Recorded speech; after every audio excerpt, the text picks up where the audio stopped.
নির্বাচনে ভোটারদের মন জয় করতে দেশজুড়ে প্রচার প্রচারণায় ব্যস্ত প্রার্থীরা। চলছে প্রতিপক্ষের সমালোচনা। নির্বাচন যতই ঘনিয়ে আসছে ততই মুখোমুখি অবস্থায় প্রধান দুই প্রতিপক্ষ বিএনপি ও জামায়াত। নিজের ভোট ব্যাংক ভারী করতে দিচ্ছেন নানা প্রতিশ্রুতি। বেশিরভাগ ভোটাররা পরিচিত মুখের ওপর আস্থা রাখলেও নতুন নেতৃত্ব চাইছেন অনেকে। আশিকুর রহমানের রিপোর্টে বিস্তারিত। দেশজুড়ে উৎসবমুখর পরিবেশে চলছে নির্বাচনী প্রচার প্রচারণা। পছন্দের প্রার্থীকে নিয়ে আলোচনা আর বিপক্ষ প্রার্থীর সমালোচনায় ব্যস্ত ভোটাররা। ঠাকুরগাঁওয়ে নির্বাচনী গণসংযোগ করেছেন মির্জা ফখরুল ইসলাম আলমগীর।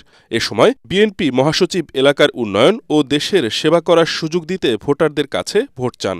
আমাদেরকে সুযোগ দেন, ইনশাআল্লাহ আমার এই শেষ নির্বাচন, আর আমার সুযোগ থাকবে না। এই নির্বাচনে আপনারা আমাকে ধানের শীষে ভোট দিয়ে ইনশাআল্লাহ আমাকে জয়যুক্ত করলে আমি আপনাদের জন্য কাজ করব। চট্টগ্রামে ধানের শীষের পক্ষে গণসংযোগ করেছেন আমির খসরু মাহমুদ চৌধুরী। কুমিল্লা ২ আসনের বিএনপি প্রার্থী সেলিম ভূঁইয়া তিতাস উপজেলার নারিন্দা ও কাচারি এলাকায় প্রচারণা চালান। একই আসনে স্বতন্ত্র প্রার্থী এম এ আব্দুল মতিন খান তালামার্কা প্রতীক নিয়ে প্রচারণা চালান মাসিমপুর বাজার ও আসমানিয়া এলাকায়। অপরদিকে জামায়াতের প্রার্থী নাজিম উদ্দিন মোল্লা প্রচারণা চালান হোমনা উপজেলার বিভিন্ন এলাকায়। প্রচার প্রচারণায় ব্যস্ত সময় পার করছেন পটুয়াখালী ৪ আসনের সব দলের প্রার্থীরা। শহর থেকে গ্রামে চলছে দলীয় সভা সমাবেশ।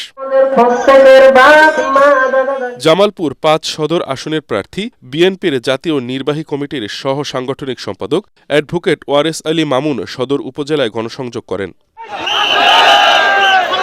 ফরিদপুর ৪ আসনে বাংলাদেশ খেলাফত মজলিসের প্রার্থী মিজানুর রহমান মোল্লার সমর্থনে নির্বাচনী গণমিছিল অনুষ্ঠিত হয়েছে। ভাঙ্গা উপজেলার কেন্দ্রীয় ঈদগাহ মাঠ থেকে রিকশা প্রতীক সম্বলিত প্লাকার্ড ব্যানার নিয়ে নেতাকর্মীরা গণমিছিল বের করেন।